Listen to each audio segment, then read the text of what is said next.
Yes, God. Wie sê yes, God hier so vanoggend? Is al 'n paar hande, is hartseer dat dit nie almal is nie, maar dit is great, ons gaan na die diens, kan ons dalk weer kyk.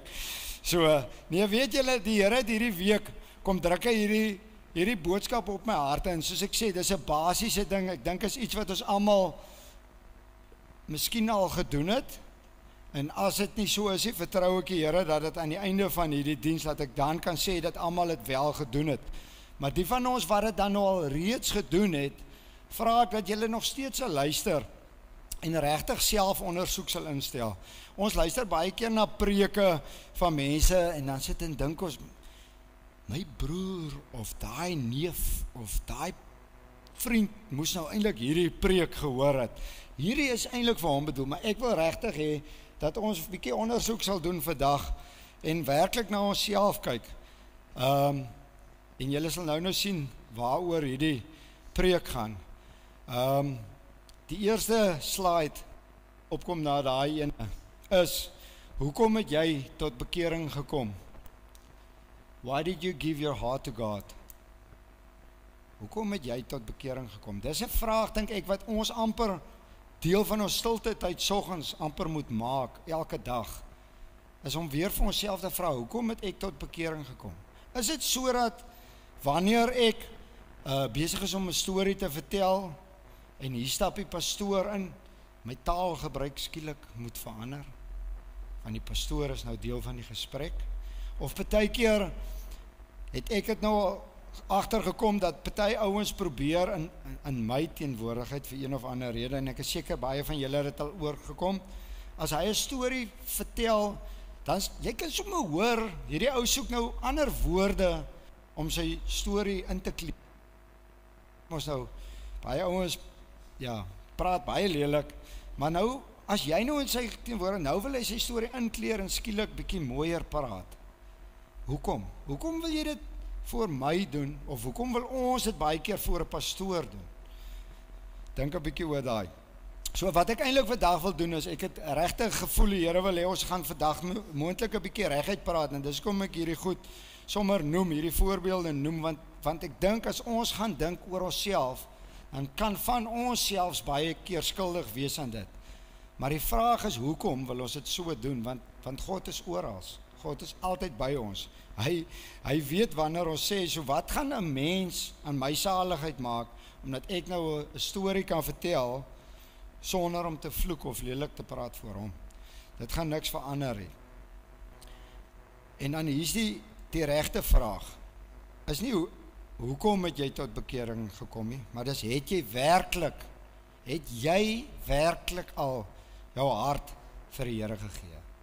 Ek wil regtig hê ons met elke een moet regtig dink daaroor. Ek het vanoggend toe ons in intersessie bid daarvoor, dat ek regtig die Here vertrou, dat die van ons wat mure om ons hart gekom bou het al, wat hard staan teen 'n wêreld daar buite, ons het ons verhard vir die wêreld, want baie van ons voel ons moet vir ons verhard, ons moet vir ons sterk maak, om die aanslae van die vyand te kan weerstaan, om dit wat mense van ons sê te kan weerstaan. So ons het mure om ons hart te bou. Ek bid regtig en ek vertrou regtig die Here dat daai mure afgebreek sal word vandag, en dat ek en jy met onsself eerlik sal wees vandag.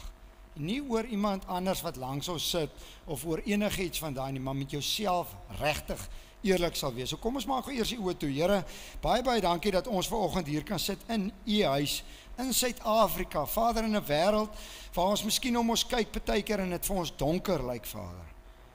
Maar Vader, hier sit ons in 'n kerk vandag, Here, nie omdat dit 'n kerkgebou is nie, maar Vader, omdat dit 'n gebou is, 'n plek is, Here, waar ons u naam kan groot maak, waar ons 'n boodskap van u kan ontvang, Vader. En Here, my gebed is, Vader, dat ons bereid sal wees vandag om ons mure te laat val, Here. Here, sodat u kan werk in ons harte. Here, hoekom is ons hier vandag, Vader? Ons is nie hier, Here, om te kom luister na Leroe wat praat, of na die worshipspan wat vir ons gelei het, of vir watse rede ook al nie, Vader, maar ons is hier, Here, omdat ons graag 'n ontmoeting met u wil hê, Here.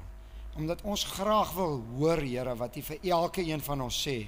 Vader, so my gebed is, Vader, dat ons sal vergeet van hierdie weekse dinge wat voor ons lê, of van dit wat laasweek agter ons was, Here. Maar dat ons vir hierdie paar minute wat ons nou hier sit, werklik sal fokus, Here, op wat U vir ons kom sê, Here. Want U spreek regheid en U spreek waar, Here. So dankie daarvoor, Here. Ek bid dit in die naam van Jesus Christus. Amen. OK. So as jy hier sit vanoggend en jy vra vir jou daai vraag, het ek werklik al my hart vir die Here gegee? Het ek regtig al my hart vir die Here gegee? En jy twyfel, dan gaan ons verder bietjie deurwerk vanoggend. Hoop ek. Ek hoop regtig die Here het dit oor my pad gebring en die Here kan miskien vir jou iets heel anders kom wys wat ek dalk nie eers sê vandag nie of noem nie. Maar die Here kom wys dalk vir jou iets en ek wil regtig vir jou vra om vas te hou aan daai gedagte wat die Here miskien vir jou kan opbring, want ons gaan later vandag, ek sal nou by daai uitkom, maar ek gaan regtig geleentheid gee dat iemand ook dalk saam met jou net kan bid vandag. Onthou, ons kan reg leef. Ons kan Bybel lees. Ons kan selfs vinnig soggens gou 'n gebedjie opsê. En dan kan ons die lewe ingaan en ek is mos nou reg. Ek het gebid vanoggend, ek het Bybel gelees. Anton het laasweek gepreek oor God's written prophetic word.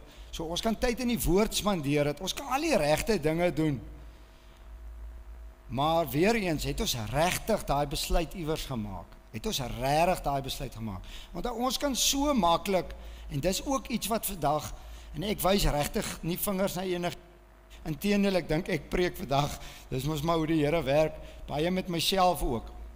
So hierdie dinge is maar op myself ook van toepas. Ons kan net religious leef, in die wêreld se gesig, doen ons al die regte goed, jy weet, ek lees my Bybel, ek bid, ek praat nie eers lelik nie, ek hoef nie eers my manier van praat te verander as die pastoor of wat se gelowige ook al in my gesprek instap nie, want ek leef reg. Maar die vraag is, al hierdie goed beteken niks. Niks. As jy nog nie regtig die Here gekies het in jou lewe nie. Ek gaan baie hamer op daai vandag, want die realiteit is, ons kan twee rigtings gaan in ons lewens.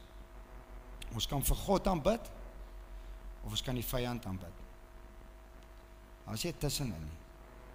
Dis of God, of die vyand. So hard en negatief soos dit klink, so waar is dit. Want vir wie jy tussenin bid? Onthou die Here sê in sy woord, was jy maar koud, maar nou is jy lou, nou spoeg ek jou uit. So daar is nie 'n tussenin nie. Die besluit om God as ons verlosser en koning te kies, is die grootste besluit van jou lewe. Ek het my vrou gekies wat een van my baie goeie besluite in my lewe was. Dis regtig waar. Maar dit was nie die grootste besluit wat ek geneem het. Inteendeel, ek het haar lank gekies voor ek die Here in my lewe gekies het. Ek wil in 'n mate sê, dis dalk haar skuld dat ek die Here gekies het, want sy het baie tyd op haar knieë spandeer, want, so ek wil vir haar dankie sê, maar dis nie sy wat goed was nie, dis nie ek wat goed is wat vanoggend hier voor staan nie, of Anton wat nou bietjie rus vandag, dis nie hy wat goed is nie, dis nie jou broer wat by jou gekom het en vir jou gesê het, nee ou, jy kan nou nie so praat, dis nie ons, dis nie mense wat goed, dis God wat goed is, dis God wat jou hart kom voorberei, dat jy op 'n plek kom, waar jy hierdie groot besluit, die grootste besluit van jou lewe moet maak. Dis God wat vir jou op daai plek bring. Ek wil nou dan kom daar waar ek gesê het, dat ons regtig na onsself moet kyk tydens hierdie preek, en as ek vra wie is die Heilige Gees dalk vir jou ietsie kom fluister in jou oor, dis nie die ou wat langs jou praat nie, dis die Here wat met jou praat, onthou daai dingetjie, want dit kan dalk iets wees wat die Here wil hê, jy aan moet werk, iets wat jy of sy dalk moet kom neerlê, so ek gaan na die tyd, sê ek nou of almal, gaan ek geleentheid gee as daar iemand is wat nog nie die Here aangeneem het om dit vandag te kan doen. Of as jy dalk op 'n plek is waar jy voel ek bietjie koud geraak het, of soos wat ons graag sê, hier is die Engelse woord vir die Engelse mense, bietjie gebackslide het, né? Dan kan ons dalk na die tyd gaan ek geleentheid gee om te bid, en ek gaan nie sê, bly sit almal, jy wat wil ja sê, staan op, of so nie. Ek gaan nie dit doen nie, maar ek wil vir jou sê, het ek dit so gedoen, en jy kies die Here, moet jy eintlik bereid wees om op te staan, en te sê, wow Leroux, ek wil voorkom staan, ek wil hê almal moet weet, ek kies vandag die Here, hoekom? Want die wêreld, nee, gaan vir jou wil terugnok. Die wêreld, die vyand gaan jou wil want hy is jaloers as jy daai besluit maak. En daai is nie 'n maklike besluit nie. So ek wil ook hier staan en vir die wat van ons wat nog nie daai besluit gemaak het vandag, en ek dink die van ons wat dit al gemaak het, weet dit dalk, maar ek wil tog hê dis nie 'n maklike besluit nie. Dis 'n besluit waar die vyand jaloers gaan wees op. So hy gaan sy bes doen om jou terug te kry. Inteendeel, hy kan nou juis jou pad met dubbeltjies kom saai. Want hy wil dit vir jou moeilik maak. Want jy het nou jou rug op hom gedraai en nou vir God gekies. So hy is jaloers op daai. So 'n ou moet bereid wees, eintlik wat ek wil sê, voor 'n gemeente om op te staan, ek het die Here gekies. Help julle my om op die regte pad te bly. So as my broer vir my sê, just like it, nou naam sê wat hy is hy, Jan, ons vertrou jy Jannie, jy kan hom nie so praat nie. Dan moet ek nie vir Jan kwaad wees, omdat hy nou dit vir my gesê het, want Jan ondersteun my. Christene neem ook graag aanstoot, maar dis 'n ander preek. Ek wil eers daar gaan nou nie. Maar ons moet bereid wees om die Here te kies voor 'n skare mense, want dis 'n groot besluit, maar dis 'n gewigtige besluit om die Here te kies. So dit kan met uitdagings kom deur ons lewens. Okay. Ja, ek het gesê die lewe gaan nie maanskyn en rose wees nie, en die vyand gaan ons bly aanval. So wanneer ons die keuse maak, dan verander ons lewens 180 grade. Ek moet gou vinnig hierdie storieetjie vertel. Ek raak gou sidetrack, so ek moet myself dophou. Maar en baie van julle het dit dalk ook al gehoor, maar ek wil dit tog vir julle vertel. En my vrou sê altyd, ag, moet tog nou net weer teruggaan na. Nou ek sal nie vertel van hoe rof ek met haar en lelik ek met haar was en al daai goeters nie. Ek sal nie dit vir julle vertel nie. Maar wat ek vir julle wil vertel is, een van ons pastore in Shofar, hulle is heiliglik in Engeland, sy vrou was saam met my in Piketberg, toe ek nog in Piketberg op skool was sy saam met my in Piketberg gewees. Bly nou afval van my ou bakoortjie af. En toe, na jare, kry ons vir hulle by 'n Shofar konferensie in Stellenbosch, en sy het geweet, ons is op daai stadium by Shofar, en ek het tot bekering gekom, en goed nie, en toe ek so aankom, haar naam is Melanie, ek glo nie, sy sal omgee, dat ek het sê nie, want dit gaan seker oor my. Toe ek so aankom na Melanie, toe kyk Melanie so vir my, toe sê Melanie, my jene, Leroux, dis amazing om jou hier te sien. Ek kan amper nie glo, dat die Here selfs ouens soos jy in die kerk wil hê nie. So ek dink dit behoort in te kleur waar my lewe was. Ek was daai ou wat elke tweede woord was, soos die mense sê, 'n F-bom. En dan praat my ouers met my en dan sê hulle, maar hoekom praat jy so lelik? Dan sê ek, maar ek's 'n mechanic. Want ek het daai tyd geglo mechanics moet so praat. Maar dis nie nodig om so te praat nie. So ek was regtig, as ek vir myself moes kies, dan was ek 'n hopelose keus. So wat gebeur as jy die Here kies, jou lewe draai 180 grade. Die ou mens word neergelê, die nuwe mens staan op. Regtig. Okay. Dan wil ek vir julle sê, ek het daai besluit gemaak, soos julle kan aflei. Ek het die Here gekies. Maar dit sê nie ek staan vandag voor julle sonder foute en ek is nou perfek nie. Want die een van julle wat hier staan vandag en perfek is, moet asseblief na die tyd met my kom praat en vir my verduidelik hoe jy dit reg gekry het. Want ons is nie perfek nie. Ons is mense. Ons gaan daagliks val, ons gaan almekaar foute maak, maar die verskil is dat ons as Christene probeer om op te hou met daai foute, sonde. Ons probeer ophou met dit. Ons wil dit neerlê by die Here se voete. So dis waar daai verskil kom. Dis waar daai keuse wat jy gemaak het om vir God te kies inkom. So sonde, wat is sonde? U sin. Jakobus 4 vers 17. Daar sou staan hy: wie dan weet om goed te doen en dit nie doen nie, vir hom is dit sonde. Daar's baie ander verduidelikings in die Bybel. Ek wil graag die Engels ook lees. So whoever knows the right thing to do and fails to do it, for him it is sin. So daar's nog beskrywings in die Bybel, maar daai was vir my nogal 'n baie eenvoudige, maklike manier As jy weet om goed te doen, soos byvoorbeeld, praat goed, moenie lelik praat nie, praat op die regte manier, praat voorbeeldig, moenie die Here se naam uitelik gebruik en so nie, doen goed aan ander mense, daar is als deel van wat sonde kan wees. As die Here vir jou opdrag gee om te doen en jy doen dit nie, dan jy het mos geweet jy moet dit doen, dis goed, maar jy doen dit dan nou nie, so dis sonde. Luister gou na hierdie stelling, all sin are, ek is nie seker of ek het, all sin are equally wrong, but not all sin is equally bad. Kyk hoe sê ek hulle Engels. All sin are equally wrong, but not all sin is equally bad. Yes, maar ons sê dan elke dag vir mekaar, sonde is sonde. Daar is die groot sonde en klein sonde en die en daai sonde, nie sonde is sonde. Dis reg. Sonde is sonde. Klein sonde, groot sonde is verkeerd. Maar daar is erger sondes en julle dis regtig 'n preek vir 'n week. So ek wil nie nou daar ingaan nie, maar ek wil vir julle een voorbeeld gee in Markus 3 vers 28 tot 29 staan daar, voorwaar, ek sê vir julle, al die sondes sal die mensekinders vergewe word, en al die lastering wat hulle mag uitgespreek het, maar wie teen die Heilige Gees gelaster het geen vergifnis tot in ewigheid nie, maar is skuldig aan die ewige oordeel. Ek wou regtig hierdie vanoggend net sê, truly I say to you, all sins will be forgiven the children of man, and whatever blasphemies they utter. But whoever blasphemes against the Holy Spirit never has forgiveness, but is guilty of an eternal sin. So, ek dink die Here het dit spesifiek op my hart gedruk, want ek dink dit is so belangrik dat ons net moet weet, moenie daar gaan nie. Alle sondes is verkeerd.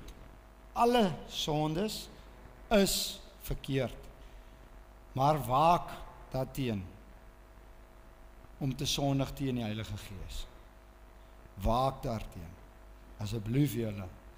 Want wanneer word ons sonde vergewe? Voorwaar ek sê vir julle, al julle sonde sal die mensekinders vergewe word. Moenie dink, en daar is mense wat dit glo, en dis so hartseer vir my, en daar's mense wat dit versprei van 'n kansel af. Ek kan maar sondig, want die Here het mos klaar vir my sonde aan 'n kruis gesterf. Al ons sondes is betaal. So ek kan maar leef soos wat ek leef en aangaan met wat ek doen, want die Here het klaar vir my sondes betaal. Hy het betaal vir ons sondes.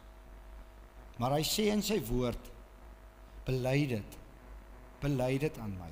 Ek weet nie, my eenvoudige verduideliking van dit is, as ek eers bereid is om te kom bely, dit by die Here, wat ek verkeerd doen in my lewe nie, dan is dit vir my persoonlik, nee, is dit asof ek eintlik sy kruis dood goedkoop maak. Want hy het deur al daai lyding gegaan vir my sonde, nou aanvaar ek, maar hy het dit mos nou klaar gedoen, ek kan nou maar eintlik maar nou net aangaan, soos wat ek aangaan, vir geen rede nie. En dit maak vir my die Here se kruis dood goedkoop, werklik. So ek wil 'n beroep op julle doen, en dis weer hoekom ek ook voor die tyd gesê het, as ek iets, want ek kan nie al die sondes vandag hier voor staan en opnoem nie, want dit verskil ook van mens tot mens, maar as die Here vir jou iets in jou oor fluister, neem asseblief notisie van dit. Die beeld wat ons as Christene uitdra in 'n wêreld is baie, baie belangrik.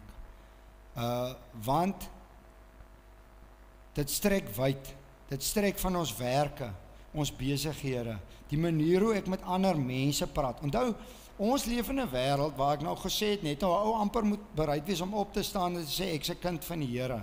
Nee, en baie mense weet, veral ons vriende weet normaalweg, maar daai ou het die Here gekies. Ek het vriende gehad daai tyd wat vir my gesê het, bel my wanneer jy weer drink, gaan ons weer saam kuier. So daai ouens weet, Leroux het 'n besluit in sy lewe gemaak, Leroux gaan nie daar nie.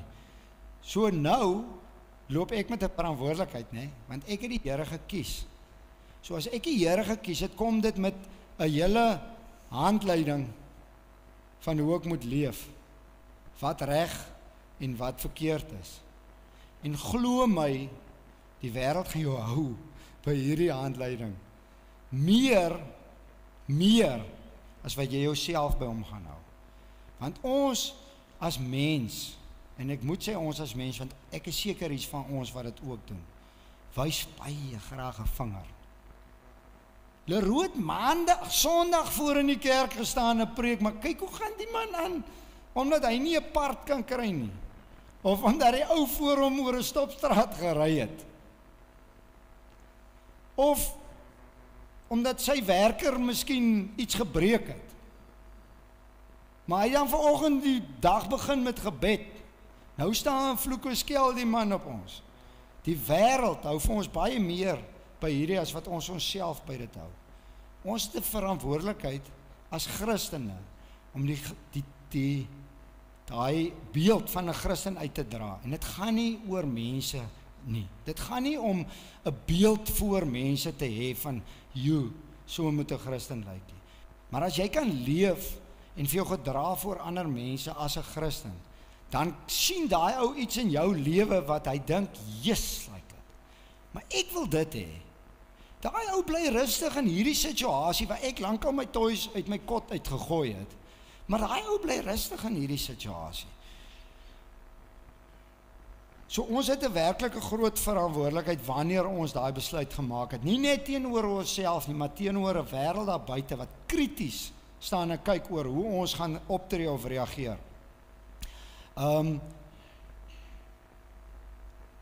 Ek wil nie daai persoon wees, en dit het julle ook al gehoor. Wie van julle, of kom ek vra gou vinnig, wie van julle het al gehoor, ek doen nie besigheid met Christene nie? Ons het almal al iewers dit gehoor, nê? Ek doen nie besigheid met 'n ou wat by my instap en vir my vertel hy's 'n Christen nie. Nou ek wil vir julle sê, ek wil nie die ou wees wat kan veroorsaak dat die volgende ou sê, ek doen nie besigheid met 'n Christen nie. Want dit is 'n hartag. Want iewers is daai ou deur 'n Christen teleurgestel. So die kans is goed dat daai ou in sy lewe nie maklik die besluit gaan vat om ooit die Here te kies nie, want iewers het hy 'n teleurstelling gekry. Hoe hartseer? Dis hartseer. Ek dink is hartseer. Ek weet nie, ek hoop is net ek wat so dink. Jy hierso vanoggend. Hulle moet 'n bietjie saam praat dat ek weet dis lewe. Would you rather be robbed than murdered? Okay, ek dink daai is 'n baie eenvoudige vraag, want meeste van ons sê nee, kom steel eerder my beursie as wat jy my nou gaan doodmaak. Maar as ons gaan dink daaroor, wil ek eintlik hê een van die twee goed moet gedoen. Moet my nie kom rob, moet my nie kom besteel of doodmaak nie. Would you rather be robbed than murdered? Both are wrong and illegal. En dis nou daai ding van sonde is sonde. Om te steel of om dood te maak, dis sonde, dis verkeerd. Moenie jou sonde afmaak as die kleintjie nie. Nee, wat ek steel net. Nie noodwendig, dis 'n vergelyking, maar ek steel net. Ek maak nie dood nie. So ek gooi net so nou en dan 'n vloekwoordjie. Of ek wat se sonde, daar's baie sonde. Skinder net so 'n bietjie. Hier en nou. Ek skinder net so 'n bietjie. Ek skinder nie baie nie. Klein goedjies. Niks wat te seer maak of dood maak nie. Klein sonnetjies. Dis sonde, dis hartseer, maar dis sonde. Lucifer, probably the most powerful and beautiful of the angels, not content with his position, desired to be higher than God. That was his downfall. Ek gaan dit gou weer lees. Probeer my Engels verstaan. Lucifer, probably the most powerful and beautiful of the angels, not content with his position, desired to be higher than God, and that was his downfall. Niemand van ons kan gelyk wees aan God nie. Niemand van ons kan vir 'n oomblik dink om vir ons gelyk te ag aan God nie, want hoekom sal ons hom dan wou aanbid? Moenie laat jy jou aan iemand anders meet jou downfall wees nie. Veral nie, ons wil ons meet aan Jesus, want hy is ons standaard wat gestel is op aarde, maar ons sal nooit daar kom nie. Dis hoekom ek gesê het, ek wil graag na die tyd met die persoon praat wat vir my kan vandag sê, hy is klaar volmaak. Want dit bestaan nie. Niemand van ons is vir hom. Elke persoon wat hier sit vandag het ietsie in sy lewe wat hy nog aan moet werk.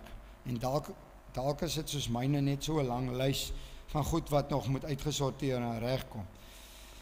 God is alles van ons. Dis nogal vir my amazing. Dis vanoggend gebid ook in die intersessie. Hy is die begin en die einde. God is die begin en die einde. Hy is alles. Sonder God sou ek soveel keer in my lewe alleen deur uitdagings moes gaan. En nie omdat ek nie vriende het of 'n vrou wat my ondersteun nie, maar omdat hulle mense is. En dis wat ek nou net gesê het, mense kan teleurstel. Elke een van ons kan teleurstel. Ons bly mense, maar God is elke dag dieselfde. God sluimer nie of slaap nie. Ek dink daar's 'n slide wat dit sê. God sluimer of slaap nie. So ek wil regtig vir julle vra dat ons selfondersoek sal instel. En nie om julle moet regtig my hart verstaan en dis werklik nie om 'n voorbeeld vir mense te wil stel of om te kan bekend staan as jy's daai ou is so met 'n Christen lyk nie. Dit gaan regtig nie vir my oor dit nie. Dit gaan regtig vir my oor hoe ons voor God staan. Dis kom ek gesê het, elkeen moet regtig vandag luister en kyk na homself. En ek weet hierdie is dalk 'n baie ou ding en bekering is een van die eerste opdragte wat ons het, en die Here het gesê, wees disippels, gaan uit, maak disippels van mense, en dis dit, nee, gaan kry mense om tot op daai punt te kom om vir God te kies. En ek het net gevoel die Here druk dit weer op my hart, en dis so na aan wat ons moet doen en wat die Here se verwagting van elke een van ons is. So ek wil vir almal die worshipspan vra eerste om vorentoe te asseblief julle. Die van julle, ek het eintlik vanoggend nogal lank gepreek al. Ek het gewoonlik 'n ou wat net so 15 na 20 minute te preek. Dit voel vir my ek het nou al lank gepraat al. So ek wil vir almal vra om te staan. Ons gaan 'n lekker liedjie sing en ek wil vir jou vra, al sing jy soos ek het dit ook al gesê, ek sit maar altyd in die tweede ry van die kerk, sodat ek weet Anton en Sonja as die pastoorspaar van die kerk, al sing ek hoe lelik agter hulle moet weer volgende Sondag terugkom. So daar waar jy nou staan wanneer ons sing, nee, sing regtig tot eer van God en sing uit volle bors uit, maar ek wil vir julle vra, soos julle nou staan almal, tydens hierdie liedjie wat ons gesing, as jy miskien op 'n plek is waar jy vandag vir die eerste keer voel, die Here druk dit nou op my hart, dis nou vir my tyd om die Here te kies, dan wil ek vir jou vra om regtig vorentoe te kom tydens worship of net na die liedjie, dis reg, hier sal mense wees wat graag saam met jou wil bid hiervoor, om vorentoe te kom, as jy die Here wil kies, of as jy miskien op 'n plek is wat jy voel, jy dalk bietjie afgedwaal het en koud geword het, of soos wat ek net gesê het, gebackslide het, en jy wil net weer met die Here regmaak. Hierdie is die geleentheid vanoggend om dit te doen, en nou wil ek ook vir julle sê, weet julle, hierdie ding het ek een keer raak gelees, en dit is nogal interessant geweest. Daai persoon het gepreek, en ek kan nou nie onthou wie dit was nie, ek dink is 'n baie bekende ou geweest, het kan dalk 'n Billy Graham geweest het, maar ek wil nie sê dis hy nie, maak nie saak nie. En daai ou sê, julle het nou vanoggend die geleentheid gehad om die Here te kies, as jy hom vandag nie gekies het nie, dan is dit op jou, maar dit is nie 'n dreigement nie, dis 'n realiteit, want elke een van ons het 'n geleentheid, iewers in ons lewens, om die Here te kan kies, en as ons hom nie kies, wanneer hy dit op ons harte druk nie, dan is dit op ons. Ok, en dan die volgende ding is die mense wat voel daar's 'n sonde wat die Here miskien op jou hart gedruk het, wat jy dalk al lank mee loop. Baie van ons het 'n sonde wat ons so lank al mee loop. Dis al amper asof daai ding deel is van ons lewens. Baie van ons het al amper in 'n mate vrede, ek het net ervaar, amper al vrede gemaak van dit sal maar half my pad wees wat ek saam met die Here gaan loop. Dit sal maar altyd deel wees. Dit hoef nie so te wees nie. Dan wil ek vir jou ook vra om vanoggend vorentoe te kom en werklik die vrymoedigheid te hê dat ons saam met jou bid. Jy hoef nie vir die persoon wat saam met jou bid te sê waar dit is as jy nie wil nie. Die woord sê bring dit in die lig, dan is dit beter, dan is dit uit. Maar as jy op 'n plek is waar jy nie die vrymoedigheid het om dit te doen nie, dan is dit ook reg. Ek wil net gou vinnig, kom ons maak gou vinnig die oë toe. Here, ek wil net vir U vra, Vader, dat daar waar ons nou hier staan en nou gaan worship tot U, Vader, Here, dat as U met my of met enige persoon hier gepraat het vanoggend, Vader, dat ons hierdie geleentheid, Here, sal aanroep, Vader, of aanneem, Vader, sodat ons kan bid saam met iemand anders, Vader, en dat ons werklik dan vir U kies, Here. Here, hierdie van ons wat bietjie afgedwaal het miskien, Vader, of vir wie U nou iets kom wys het, Here, wat ons sal dalk saam lank mee loop, of dalk hierdie sondetjie wat ons nie eers van geweet het nie, maar U ons vanoggend kom van bewus maak het. Vader, wil ek vir U vra, Here, dat ons die vrymoedigheid sal hê om vanoggend na vore toe te kom, en dat ons saam met iemand kan bid, Here, om net te bid oor daai situasie. Here, dankie dat U getrou is, Here, en dankie, Here, dat ons kan weet, Vader, al kies ek vanoggend, Here, vir die eerste keer vir U, Here, het U vir my al lankal gekies. Here, U is 'n God van liefde. U sit en wag met oop arms, Here, vir elke een van ons, Here, om te kan kom sit, Here, en daarvoor wil ek vir U dankie sê vanoggend, Here. Dankie vir al die liefde. Ek bid dit in die naam van Jesus Christus. Amen.